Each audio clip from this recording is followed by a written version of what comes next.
சிதேக்கியா ராஜா. சிதேக்கியா ராஜாவாகிற போது 21 வயதாயிருந்தான்.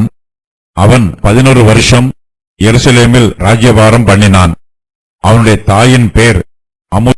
அவள் லீப்னா ஊரானாகிய எரேமியாவின் குமாரத்தி. யோயாக்கிம் செய்தபடியெல்லாம் அவனும் கர்த்தருடைய பார்வைக்கு பொல்லாப்பானதைச் செய்தான். எருசலேமையும் யூதாவையும் கர்த்தர் தம்முடைய சமூகத்தை விட்டு அகற்றி தீருமளவும் அவைகளின் மேல் உள்ள அவருடைய கோபத்தினால் இப்படி நடந்ததும் அல்லாமல், சிதேக்கியா பாபிலோனிலே ராஜாவுக்கு விரோதமாக கலகம் பண்ணினான். அவன் ராஜ்யபாரம் பண்ணும் 9ஆம் வருஷம் 10ஆம் மாதம் 10ஆம் தேதியிலே பாபிலோன் ராஜாவாகிய நேபுகாத் நேச்சாரும் அவனுடைய எல்லா இராணுவமும் எருசலேமுக்கு விரோதமாய் வந்து அதற்கு எதிராக பாளையமிறங்கி சுற்றிலும் அதற்கு எதிராக கொத்தளங்களை கட்டினார்கள். அப்படியே சிதேக்கியா ராஜாவின் 11ஆம் வருஷம் மட்டும் நகரம் முற்றுகை போடப்பட்டிருந்தது. 4ஆம் மாதம் 9ஆம் தேதியிலே பஞ்சம் நகரத்திலே அதிகரித்து தேசத்தின் ஜனத்துக்கு ஆகாரம் இல்லாமல் போயிற்று. நகரத்தின் மதில் இடிக்கப்பட்டது. அப்பொழுது கல்தேயர் நகரத்தை சூழ்ந்திருக்கையில் யுத்த மனுஷர் எல்லாரும் ராத்திரி காலத்தில் ஓடி ராஜாவுடைய தோட்டத்தின் வழியே 2 மதில்களுக்கும் நடுவான வாசலால் நகரத்திலிருந்து புறப்பட்டு வயல்வெளியின் வழியே போய்விட்டார்கள். ஆனாலும் கல்தேயருடைய இராணுவத்தார் ராஜாவை பின்தொடர்ந்து எரிகோவின் சமனான பூமியில் சிதேக்கியாவை கிட்டினார்கள்.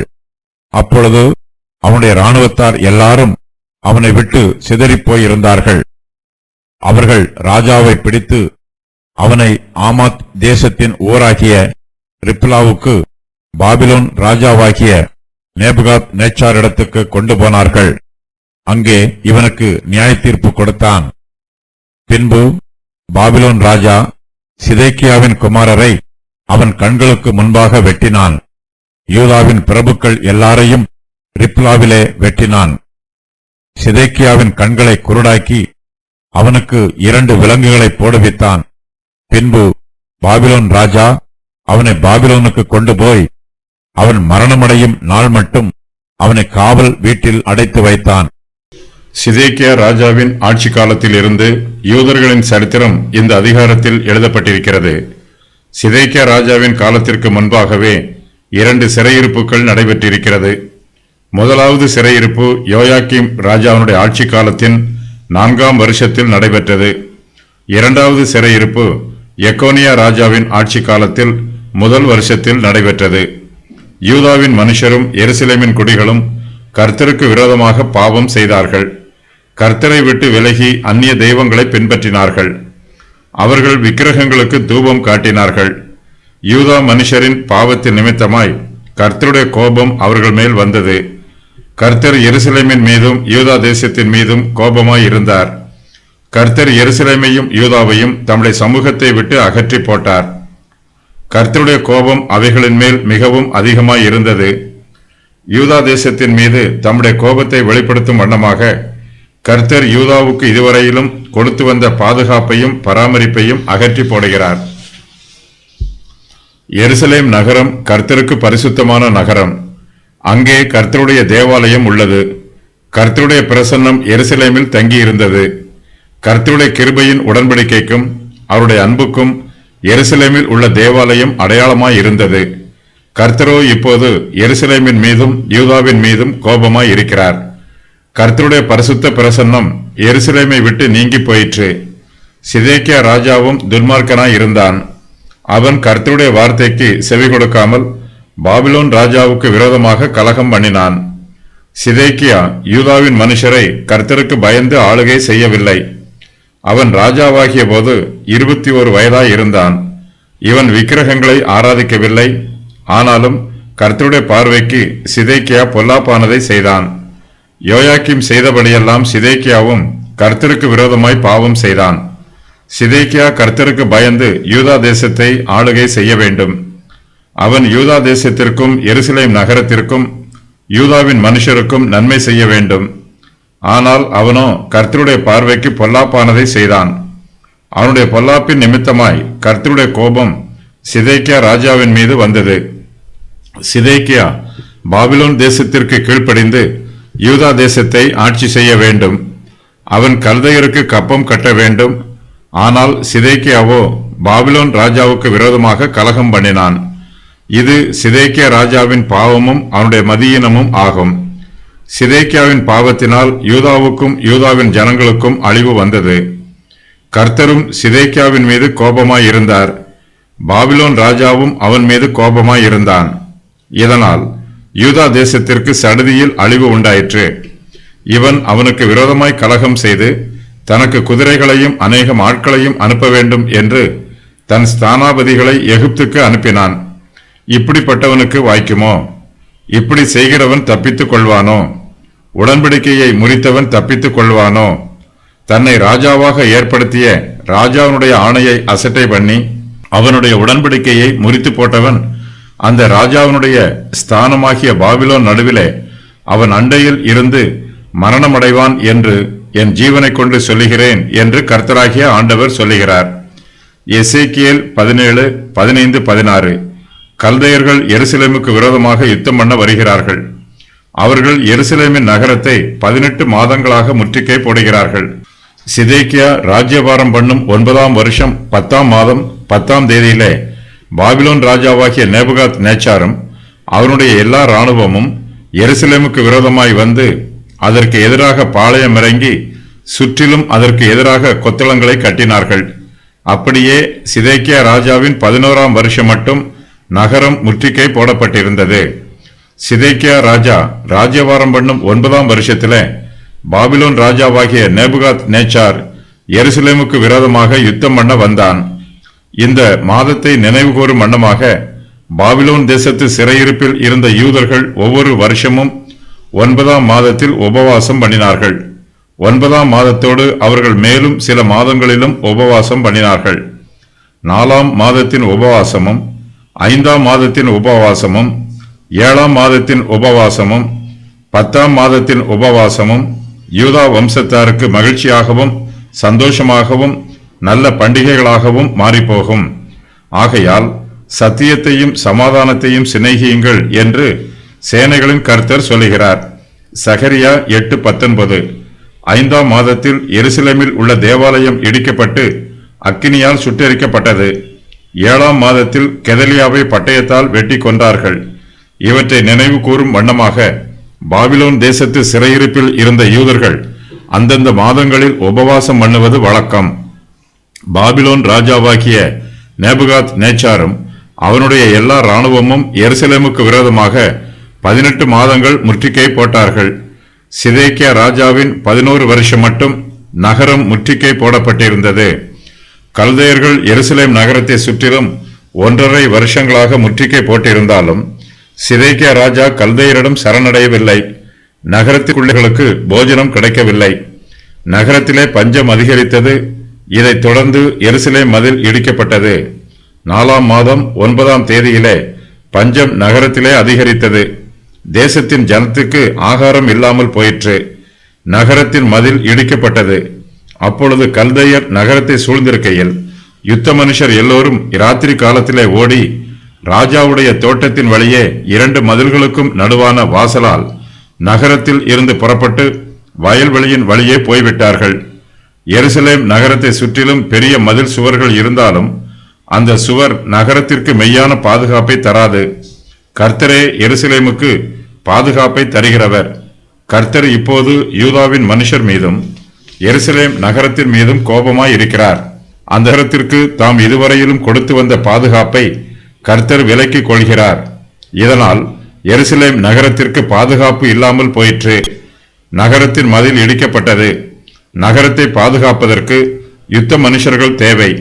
நகரத்திலோ பஞ்சம் அதிகரித்ததினால் எல்லோரும் பட்டினியாய் இருக்கிறார்கள். நகரத்து மதிலை பாதுகாப்பதற்கு ஒருவரிடத்திலும் சரீர பலன் இல்லை. அவர்கள் நகரத்தை பாதுகாக்காமல் தங்கள் உணவை தேடி அலைகிறார்கள். எருசலேமின் மதில் சுவர் பெரியதாகவும் வலிமை உள்ளதாகவும் இருந்தாலும் மனுஷர் இல்லாத மதில் சுவருக்கு வலிமை இருக்காது. கர்த்தரும் எருசலேமை பாதுகாக்கவில்லை. யூதாவின் மனுஷரும் எருசலேமின் மதிலை பாதுகாக்கவில்லை. இதனால் நகரத்தின் மதில் இடிக்கப்பட்டது. கல்தேயர் எருசலேம் நகரத்தை சூழ்ந்திருக்கிறார்கள். யூதாவின் யுத்த மனுஷர் எல்லோரும் ராத்திரி காலத்திலே கல்தேயருக்கு தப்பி ஓடுகிறார்கள். அவர்கள் ராஜாவுடைய தோட்டத்தின் வழியே 2 மதில்களுக்கும் நடுவான வாசல் வழியாக நகரத்தில் இருந்து புறப்பட்டு வயல்வெளியின் வழியே தப்பித்து ஓடுகிறார்கள். அவர்களோடு சேர்ந்து சிதேக்கியா ராஜாவும் தப்பித்து ஓடுகிறான். ஆனாலும் கல்தேயருடைய இராணுவத்தார் சிதேக்கியா ராஜாவை பின்தொடர்ந்து போகிறார்கள். அப்பொழுது சிதேக்கியாவின் இராணுவத்தார் எல்லோரும் அவனை விட்டு சிதறி போய் இருந்தார்கள். சிதேக்கியாவுக்கு பாதுகாப்பு கொடுக்க அவனோடு ஒரு வீரனும் இல்லை. சிதேக்கியாவை பின்தொடர்ந்த கல்தேயருடைய இராணுவம் எரிகோவின் சமனான பூமியில் அவனை கிட்டினார்கள். கல்தேயருடைய இராணுவத்தார் சிதேக்கியா ராஜாவை எரிகோவின் சமனான பூமியில் பிடித்து அவனை நேபுகாத் நேச்சாரிடத்திற்கு கொண்டு போனார்கள். அப்போது பாபிலோன் ராஜாவாகிய நேபுகாத் நேச்சார் ஆமாத் தேசத்தின் ஊராகிய ரிப்லாவிலே இருந்தான். அந்த ஊரில் நேபுகாத் நேச்சார் சிதேக்கியாவுக்கு நியாய தீர்ப்பு கொடுத்தான். சிதேக்கியா ஏற்கனவே நேபுகாத் நேச்சாருக்கு விரோதமாக கலகம் பண்ணினவன். நேபுகாத் நேச்சார் சிதேக்கியாவை தேச துரோகியாக தீர்ப்பு செய்து அவனுக்கு கடினமான தண்டனை கொடுத்தான். பாபிலோன் ராஜா சிதேக்கியாவின் குமாரரை அவன் கண்களுக்கு முன்பாக வெட்டினான். யூதாவின் பிரபுக்கள் எல்லோரையும் ரிப்லாவிலே வெட்டினான். சிதேக்கியாவின் கண்களை குருடாக்கி அவனுக்கு 2 விலங்குகளை போடுவித்தான். பாபிலோன் ராஜா சிதேக்கியாவை ரிப்லாவிலே விட்டுவிடவில்லை. சிதேக்கியாவின் 2 கண்களையும் குருடாக்கி அவனை பாபிலோனுக்கு கொண்டு போனான். சிதேக்கியா மரணமடையும் நாள் மட்டும் நேபுகாத் நேச்சார் அவனை பாபிலோனில் உள்ள காவல் வீட்டில் அடைத்து வைத்தான். சிதேக்கியாவின் வாழ்நாள் முழுவதும் இருள் அடைந்தது. அவனுடைய கண்கள் குருடாக்கப்பட்டது. சிதேக்கியா பாபிலோனுக்கு கீழ்ப்படியவில்லை என்றால் அவனுக்கும் யூதா தேசத்திற்கும் இதுபோன்ற தீங்கு வரும் என்று எரேமியா தீர்க்கதரிசி கர்த்தருடைய வார்த்தையை ஏற்கனவே அறிவித்தார். ஆனால் சிதேக்கியாவோ எரேமியாவின் வார்த்தைக்கு செவி கொடுக்கவில்லை, கர்த்தருடைய சித்தத்திற்கு கீழ்ப்படியவில்லை. ஆகையினால் இப்போது சிதேக்கியா பாபிலோன் தேசத்தில் கண்கள் குருடாக்கப்பட்டவனாக தன் வாழ்நாள் முழுவதும் சிறையிருப்பில் இருக்கிறான். எரேமியா 52ஆம் அதிகாரத்தில் எரேமியா புஸ்தகத்திற்கு ஒரு வரலாற்று பின்னணைப்பு கொடுக்கப்பட்டிருக்கிறது. எருசலேம் நகரம் பிடிக்கப்பட்ட சம்பவம் எரேமியா 39வது அதிகாரத்தில் விளக்கப்பட்டிருக்கிறது. இந்த அதிகாரத்தில் கூடுதல் விவரங்கள் கொடுக்கப்பட்டுள்ளன. எரேமியா 51:64வது வசனத்தில் எரேமியாவின் வசனங்கள் இவ்வளவோடே முடிந்தது என்று எழுதப்பட்டிருப்பதினால் எரேமியா 52வது அதிகாரத்தை எரேமியா எழுதவில்லை என்பது தெரிய வருகிறது. இஸ்ரவேலின் வரலாற்று ஆவணங்களை பத்திரமாக வைத்திருந்த ஒருவர் இந்த அதிகாரத்தை எழுதியிருக்க வேண்டும். நேபுகாத் நேச்சாரால் சிறைப்பிடித்து செல்லப்பட்டவர்களின் எண்ணிக்கையும் இந்த அதிகாரத்தில் கூறப்பட்டிருக்கிறது. சிதேக்கியா 11 வருஷம் எருசலேமில் ராஜ்யபாரம் பண்ணினான். சிதேக்கியா ராஜ்யபாரம் பண்ண ஆரம்பித்த போது அவனுக்கு 21 வயது. அவன் எருசலேமில் 11 வருஷம் ஆட்சி புரிந்தான். இவனே யூதாவின் கடைசி ராஜா. ஓசியா 135 வருஷங்களுக்கு முன்பு முன் அறிவித்த தீர்க்க தரிசனம் இங்கு நிறைவேறுகிறது. இஸ்ரவேல் புத்திரர் அநேக நாள் ராஜா இல்லாமலும் அதிபதி இல்லாமலும் பலி இல்லாமலும் சிலை இல்லாமலும் ஏபோத் வஸ்திரம் இல்லாமலும் தேராபீம் இல்லாமலும் இருப்பார்கள். ஓசியா 3:4. இஸ்ரவேலின் அடுத்த ராஜா இயேசு கிறிஸ்து. அவர் தமது 2ஆம் வருகையில் இஸ்ரவேலின் ராஜாவாக ஆட்சி புரிவார். சிதேக்கியாவின் காலத்தில் இருந்து இயேசு கிறிஸ்து இஸ்ரவேலை ஆளுகை செய்யும் நாள் வரையிலும் இஸ்ரவேலின் சிங்காசனத்தில் அமர்ந்து ஆளுகை செய்வதற்கு முறைப்படியான ராஜவம்சத்தை சேர்ந்தவர் யாரும் இருக்க மாட்டார்கள். கோனியாவின் காலத்திலும் ராஜவம்சத்தை சேர்ந்தவர் யாருமில்லை. இயேசு கிறிஸ்து யோசேப்பின் மூலமாகவும் மரியாளின் மூலமாகவும் தாவீதின் வம்சத்தில் வருகிறார். யோசேப்பிற்கு வரும் ராஜவம்சம் இயேசு கிறிஸ்துவிற்கு கடந்து வருகிறது. அவர் மறுபடியும் வரும்போது தாவீதின் சிங்காசனத்தில் அமர்ந்து தாவீதின் ராஜ்யத்தை நித்தியமாய் ஸ்தாபிப்பார். சிதேக்கியா கர்த்தருடைய பார்வைக்கு பொல்லாப்பானதை செய்தான். இஸ்ரவேலின் ராஜாக்களும் யூதாவின் ராஜாக்களும் கர்த்தருடைய பார்வைக்கு பொல்லாப்பானதே செய்தார்கள். இதற்காக யூதாவும் எப்பிராயீமும் அந்நிய தேசத்தின் சிறையிருப்புக்கு போனார்கள். சிதேக்கியா ராஜ்யபாரம் பண்ணும் 9ஆம் வருஷத்தில் யூதா பாபிலோனுக்கு விரோதமாக கலகம் பண்ணிற்று. எருசலேம் நகரம் பிடிக்கப்பட்டது. கலகம் ஒடுக்கப்பட்டது. நகரத்தில் பஞ்சம் அதிகரித்தது. யுத்த மனுஷர் நகரத்தை விட்டு ஓடிப்போனார்கள். நேபுகாத் நேச்சாரின் இராணுவத்தினர் அவர்களை பிடித்து சிறையிருப்புக்கு உட்படுத்தினார்கள். சிதேக்கியாவுக்கு கொடுக்கப்பட்ட நியாய தீர்ப்பு. பாபிலோன் ராஜா சிதேக்கியாவின் குமாரரை அவன் கண்களுக்கு முன்பாக வெட்டினான். யூதாவின் பிரபுக்கள் எல்லோரையும் ரிப்லாவிலே வெட்டினான். சிதேக்கியாவின் கண்களை குருடாக்கினான். அவனுக்கு 2 விலங்குகளை போடுவித்தான். பாபிலோன் ராஜா அவனை பாபிலோனுக்கு கொண்டு போனான். அவன் மரணமடையும் நாள் மட்டும் அவனை காவல் வீட்டில் அடைத்து வைத்தான். நேபுசரதான் என்னும் காவற் சேனாபதி கர்த்தருடைய ஆலயத்தை சுட்டெரித்து போட்டான். ராஜாவின் அரமனையை சுட்டெரித்து போட்டான். எருசலேமில் உள்ள எல்லா வீடுகளையும் சுட்டெரித்து போட்டான். ஒவ்வொரு பெரிய மனிதனுடைய வீட்டையும் அக்கினியினால் சுட்டெரித்து போட்டான். காவற் சேனாபதியோடு இருந்த கல்தையரின் இராணுவத்தார் எல்லோரும் எருசலேமை சுற்றிலும் இருந்த அலங்கங்களை இடித்து போட்டார்கள். தேசத்தாரில் ஏழைகளான சிலரை காவற் சேனாபதியாகிய நெபுசரதான் திராட்சத் தோட்டக்காரராகவும் பயிரிடும் குடிகளாகவும் விட்டு வைத்தான். மற்ற ஜனங்களை சிறைகளாக கொண்டு போனான். கர்த்தருடைய ஆலயத்தில் இருந்து வெண்கல தூண்களையும் ஆதாரங்களையும் வெண்கல கடல் தொட்டியையும் கல்தையர் உடைத்து போட்டு அவைகளின் வெண்கலத்தை எல்லாம் பாபிலோனுக்கு எடுத்துக்கொண்டு போனார்கள். பசும் பொன்னும் சுத்த வெள்ளியுமான கிண்ணங்களையும் தூப கலசங்களையும் கலங்களையும் சட்டிகளையும் விளக்கு தண்டுகளையும் கலயங்களையும் கரகங்களையும் காவற் சேனாபதி எடுத்துக்கொண்டான்.